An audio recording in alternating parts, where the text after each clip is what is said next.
আগামীকাল class 12 fourth semester উচ্চ মাধ্যমিক 2026 ভূগোল বিষয়ের পরীক্ষা। আর ভূগোলের সিলেবাসটা কিন্তু অনেকটা বড়। যারা সারা সেমিস্টার ধরে পড়াশোনা করেছো তারা তো আশা করি কালকের পরীক্ষা খুব ভালো করে দিয়ে আসতে পারবে, কিন্তু যারা ঠিকঠাক করে পড়ো নাই তারা তো একটু টেনশানে আছে ভূগোল বিষয়টা নিয়ে এবার কি করব। দেখো বন্ধুরা, আজকের রাতটা আছে, আজকের রাতটাকে কাজে লাগাও। আজকের এই ভিডিওতে আমি তোমাদের গুটি কয়েক প্রশ্ন বলে দিচ্ছি, সেই প্রশ্নগুলোকে তোমরা দেখে গেলে অবশ্যই কিন্তু পরীক্ষায় তোমরা উত্তর করে আসতে পারবে। সব প্রশ্ন কমন পেয়ে যাবে 40-এ 40, এটা কিন্তু আমি নিশ্চয়তা প্রদান করছি না, কিন্তু হ্যাঁ, যে প্রশ্নগুলো দিচ্ছি এই প্রশ্নগুলো পড়ে গেলে তুমি কনফিডেন্স বৃদ্ধি পাবে এবং পরীক্ষার হলে লিখে তো আসতে পারবে। যথেষ্ট পরিমাণ প্রশ্ন কমন পাবে, সব পাবে এটা বলবো না, কিন্তু হ্যাঁ কিছু তো পাবে। ওই জন্যই বলছি যে প্রশ্নগুলো দিচ্ছি সেই প্রশ্নগুলো দেখে নাও, যে প্রশ্নগুলো ইম্পর্টেন্ট কিনা, তোমাদের গৃহশিক্ষকেরা এই প্রশ্নগুলো বলেছে কিনা বা তোমার মনে হচ্ছে কিনা এই প্রশ্নগুলো, অবশ্যই সেটা দেখে নিয়ে তোমরা এই প্রশ্নগুলো পড়ো। উপকার তোমরা অবশ্যই পাবে এবং তোমরা নিজেরা বুঝতে পারবে এই প্রশ্নটা কতটা গুরুত্বপূর্ণ আগামীকালের পরীক্ষার জন্য। তো এই প্রশ্নগুলো রেডি করো, কারণ দেখতেই পাচ্ছ উচ্চ মাধ্যমিকের পরীক্ষার প্রশ্নপত্র কিন্তু একটু অচেনা ছকে হচ্ছে, চেনা ছকের ভিতরে হচ্ছে না। যেগুলো ইম্পর্টেন্ট প্রশ্ন সেগুলো কিন্তু সেভাবে আসছে না। তো এই জায়গাগুলো মাথায় রেখে টেক্সট বুক খুঁটিয়ে পড়ার বিষয় আছে, তো সেটা তো হচ্ছে না। তো যাই হোক, এখন এমতো অবস্থায় এগুলা কথা বলে কিন্তু কোনো লাভ নেই, যেহেতু আগামীকাল পরীক্ষা। তো আমি যে সাজেশনটা দিচ্ছি এই সাজেশনে বলা প্রশ্নগুলো তোমরা রেডি করো, উপকার অবশ্যই পাবে। সব কমন পাবে এটা বলবো না, কিন্তু হ্যাঁ কনফিডেন্স এবং মোটিভেশন অবশ্যই পাবে এবং এই প্রশ্নগুলো পড়ে গেলে তোমরা কিন্তু লিখে আসতে পারবে বলে আমি বিশ্বাস করছি পরীক্ষায়। তো চলো শুরু করা যাক আজকের গুরুত্বপূর্ণ ভিডিওটিকে।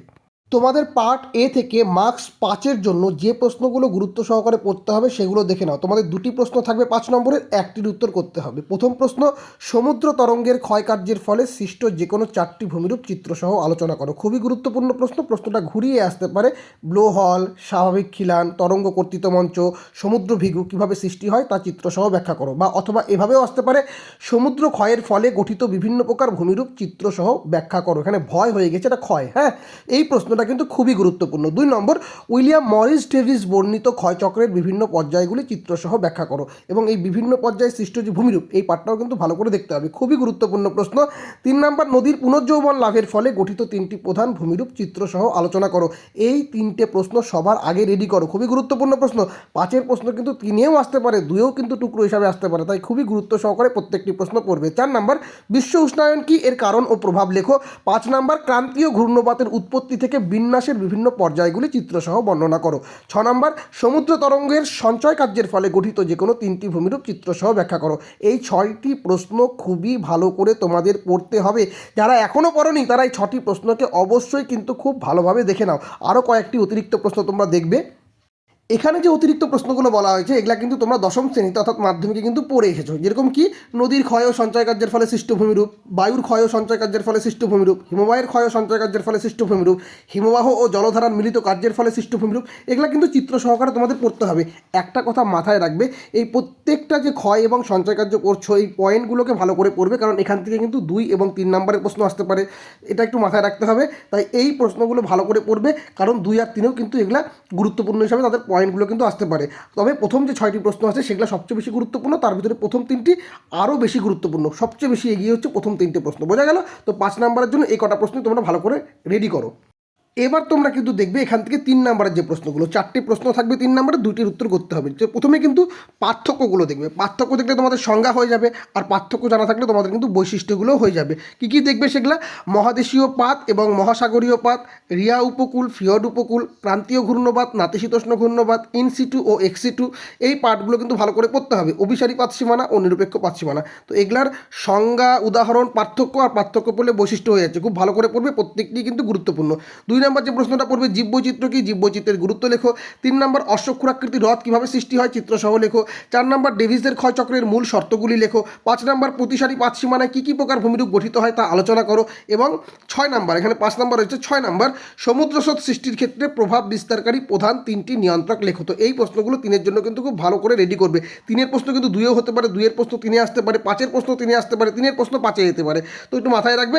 তবে যা যা প্রশ্ন দিচ্ছি এই প্রশ্নগুলো একটু ভালো করে রেডি করো তোমরা। এবার 2 নম্বরের জন্য তোমরা প্রশ্নগুলো দেখবে পার্ট এ থেকে, এখানেও কিন্তু 4টে প্রশ্ন থাকবে, তোমাদের 2টির উত্তর করতে হবে। কী কী দেখবে, অভিসারী ও প্রতিসারী পাত সীমানার সংজ্ঞা আগেই বলেছি। 2 নম্বর, সমুদ্রবক্ষের বিস্তৃতি 2টি কারণ।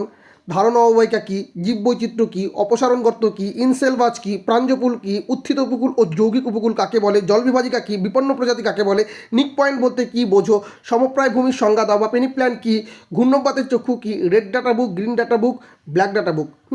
এটা কিন্তু ভালো করে পড়তে হবে প্রত্যেকটা কী। আর অবশ্যই পার্থক্যটা পারলে দেখবে। আর নদী ক্ষয় চক্রের ব্যাঘাত বলতে কী বোঝো। এই হলো তোমাদের পার্ট এর সাজেশন। কেমন? পার্ট বি থেকে তোমাদের কিন্তু 3 নম্বরের জন্য যে প্রশ্নগুলো দেখতে হবে দেখে নাও। এখানেও তোমাদের 4টে প্রশ্ন থাকবে, 2টির উত্তর করতে হবে। মাত্র কম সংখ্যক প্রশ্ন দিয়েছি আমি। জনবিবর্তন মডেলের বিভিন্ন পর্যায়গুলি কী কী, কাম্য জনসংখ্যা কাকে বলে, এর বৈশিষ্ট্য লেখো, পার্থক্য অবশ্যই দেখবে, জনাকীর্ণতা ও জনস্বল্পতা, স্থিতিশীল উন্নয়ন কী, এর ধারণা দাও, পরিব্রাজন কী, এর প্রভাব লেখো, মানব উন্নয়ন কী, এর পরিমাপগুলির বর্ণনা দাও, অমর্ত্য সেনের ধারণা অনুযায়ী ক্যাপাবিলিটি অ্যাপ্রোচ কী, মানব উন্নয়ন সূচক কী, এর বিভিন্ন নির্দেশকগুলি কী কী। এই প্রশ্নগুলো তোমাদের 3 নম্বরের জন্য রেডি রাখতে হবে। পার্ট বি থেকে তোমরা যে 2 নম্বরের প্রশ্নগুলো দেখবে পার্ট বি থেকে, এখানেও তোমাদের 4টা প্রশ্ন থাকবে, 2টির উত্তর করতে হবে। যেগুলো প্রশ্ন দেখবে, মানব দারিদ্র্য সূচক কী, অতি জনাকীর্ণতা বলতে কী বোঝায়, জনসংখ্যা অভিজ্ঞা কী, ব্রেন ড্রেন কাকে বলে বা মেধা প্রবাহ কী, মানব উন্নয়নের সূত্রটি লেখো, মানব উন্নয়ন কোন কোন বিষয়ের উপর নির্ভরশীল, অমর্ত্য সেনের মতে উন্নয়নের সংজ্ঞা দাও, জনবিস্ফোরণ কাকে বলে, পরিব্রাজন কাকে বলে। এই প্রশ্নগুলো তোমাদের কিন্তু 2 নম্বরের জন্য দেখতে হবে। পার্ট সিতে তোমরা মার্কস 3-এর জন্য যে প্রশ্নগুলো দেখবে, এখানেও তোমাদের 4টে প্রশ্ন থাকবে, 2টির উত্তর করতে হবে। প্রথমেই দেখবে পার্থক্য, গোষ্ঠীবদ্ধ জনবসতি ও বিক্ষিপ্ত জনবসতি। আর একটা জিনিস অবশ্যই ভালো করে দেখতে হবে, গোষ্ঠীবদ্ধ ও বিক্ষিপ্ত জনবসতি গড়ে ওঠার কারণ, খুবই গুরুত্বপূর্ণ প্রশ্ন। 2 নম্বর, পূর্ব ভারতের লৌহ ইস্পাত শিল্পের উন্নতির প্রধান 3টি কারণ লেখো। 3 নম্বর, ভারতে খাদ্য প্রক্রিয়াকরণ শিল্পের উন্নতির কারণ কী কী, এই শিল্পের সমস্যাগুলি কী কী। সুন্দরবন অঞ্চলের মানুষের জীবনযাত্রার বাধাগুলি লেখো। ভারতের মোটর গাড়ি নির্মাণ শিল্পের উন্নতির কারণ লেখো। এনসিআরের বায়ু দূষণের কারণ লেখো। তো এই পার্টগুলো কিন্তু খুবই গুরুত্বপূর্ণ রয়েছে পার্ট সি থেকে 3 নম্বরের জন্য, খুব ভালো করে পড়বে। পার্ট সি থেকে তোমরা মার্কস 2-এর জন্য যে প্রশ্নগুলো দেখবে, এখানেও তোমাদের 4টা প্রশ্ন থাকবে, 2টির উত্তর করতে হবে। সেক্ষেত্রে তোমরা যে প্রশ্নগুলো দেখবে, শুষ্ক বিন্দু বসতি ও জলবিন্দু বসতি কাকে বলে, হ্যামলেট বলতে কী বোঝো, জঙ্গলমহল কাকে বলে, ভূমি অবনমন কী, ব্ল্যাকফুট ডিজিজ কী, তথ্য প্রযুক্তির সংজ্ঞা দাও, স্থিতিশীল উন্নয়ন কাকে বলে, অনুসারী শিল্প কী, খাদ্য প্রক্রিয়াকরণ শিল্প কী, বন্দাভূমি কাকে বলে, স্থিতিশীল উন্নয়ন কাকে বলে, আর্সেনিক দূষণ বলতে কী বোঝো। তো এই তোমাদের part A B C marks 5, 3 এবং 2 এর কিন্তু সাজেশন আমি দিয়ে দিলাম। এবার তোমরা মনে করতে পারো স্যার এ কটা প্রশ্ন করলে কি আমরা কমন পেয়ে যাবো? দেখো, অনেক বড় সিলেবাস তোমাদের ভূগোলের, অনেক অনেক প্রশ্ন হয়, তোমরা সেটা নিজেরাই জানো।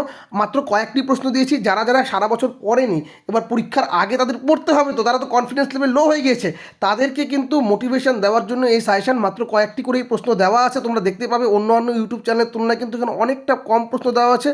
গুরুত্বের নিরিখে যে প্রশ্নগুলো এগিয়ে থাকছে সেই প্রশ্নগুলোই তোমাদেরকে দিয়েছি, বাড়তি কোনো প্রশ্ন দেইনি। তবে বাড়তি প্রশ্ন একটু দেখে যেও, মডেল প্রশ্নগুলো একটু দেখে যেও। তবে এই প্রশ্নগুলো দেখে গেলে আশা করি তোমরা কনফিডেন্স বৃদ্ধি পাবে এবং অনেকাংশে প্রশ্নের উত্তর করে আসতে পারবে বলে আমি বিশ্বাস করি। তো এই প্রশ্নগুলো ভালো করে রেডি করো, আগামীকালের পরীক্ষাটা খুব ভালোভাবে দাও।